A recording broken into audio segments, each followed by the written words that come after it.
अगर माउस खरीदने का सोच रहे हो तो ये वीडियो बिल्कुल भी स्किप मत करना, क्योंकि इस वीडियो में मैं तुम्हें normal mouse and gaming mouse के बारे में हर एक चीज बताने जा रहा हूं। तो हाँ, ये वीडियो एक प्रॉपर गाइडलाइन होने जा रहा है माउस खरीदने के लिए। तो चलो बिना किसी तरीके वीडियो को स्टार्ट करते हैं। अब माउस के अंदर सेंसर तो बहुत सारे टाइप्स के होते हैं, बट इनमें से ऑप्टिकल एंड लेजर सेंसर को लेकर लोग बहुत ज्यादा झगड़ते रहते हैं। मैं तुम्हें आसान शब्दों में बोलूंगा कि ऑप्टिकल सेंसर बजट फ्रेंडली होता है एंड ऑप्टिकल सेंसर तुम्हें सारे के सारे माउस के अंदर ही देखने को मिलेगा एंड इनका आउटपुट भी बहुत ज्यादा कंसिस्टेंट होता है। बट इनको तुम हर एक सर्फेस के अंदर यूज नहीं कर सकते। आई मीन ग्लास सर्फेस में तुम ऑप्टिकल सेंसर को यूज नहीं कर सकते। एंड यहीं पर ही आता है लेजर सेंसर, क्योंकि लेजर सेंसर वाले माउस को तुम हर एक सरफेस के अंदर यूज कर सकते हो। But there is a catch, कभी कभी इनमें माउस पॉइंटर हेलुसिनेशन का प्रॉब्लम होता है। इन सिंपल वर्ड्स, इनका आउटपुट बहुत ज्यादा इनकॉन्सिस्टेंट होता है, इसलिए गेमर्स या फिर एडिटर्स लोग ऑलवेज ऑप्टिकल माउस यूज करते हैं। Now on paper laser sensor वाले माउस ऑप्टिकल सेंसर वाले माउस से बेहतर तो लगता है, बट रियल लाइफ में ऑप्टिकल माउस तुम्हें ज्यादा अच्छे तरीके से आउटपुट देंगे। इसलिए मैं ऑलवेज सजेस्ट करूंगा कि भाई ज्यादा पैसा खर्चने की जरूरत नहीं है, आंख बंद करके ऑप्टिकल सेंसर वाले माउस सिलेक्ट करो। And there is also one thing, Amazon या फिर फ्लिपकार्ट में अगर तुम जेनेरिक ब्रांड का कोई भी माउस लेने जा रहे हो तो बहुत से टाइम पे वो लोग ना बोलते नहीं है कि कौन से टाइप का सेंसर उनके माउस में है।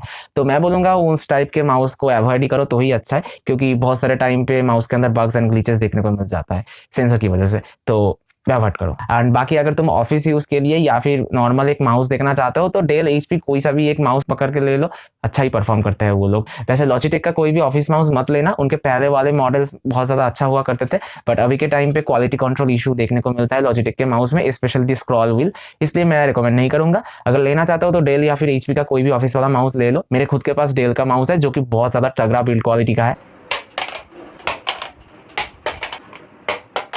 हाँ, आई मीन बहुत ही ज्यादा तगड़ा है। अब ऑफिस वालों का तो हो गया, चलो गेमिंग माउस के बारे में बात कर लेते हैं। देखो, गेमिंग माउस में मेन इंपॉर्टेंट चीज ही आता है डीपीआई। डीपीआई का फुल फॉर्म होता है डॉट्स पर सेकंड।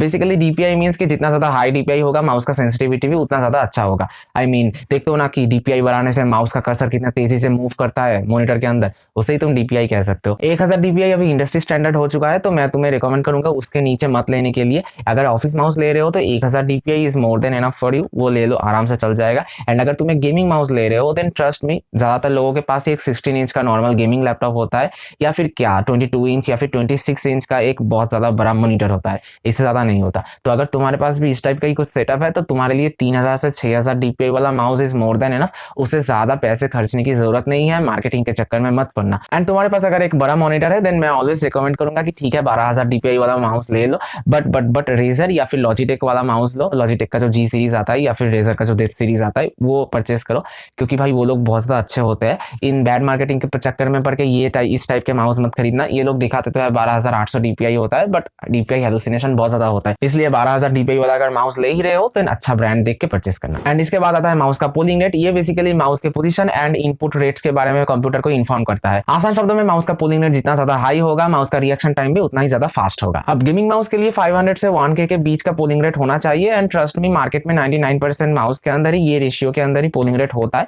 तो चिंता करने की जरूरत नहीं है। अब माउस के साइज एंड ग्रिप्स के बारे में बात कर लेते हैं। एंड माउस का size by default same he kind of होता है, बट कुछ माउस को जानबूझ के छोटा किया जाता है फॉर स्मॉलर हैंड। जैसे मेरे पास ये लॉजिटेक का माउस है, मैं मॉडल का नाम फिर से भूल चुका हूँ, यहाँ पर लिख दूंगा मैं।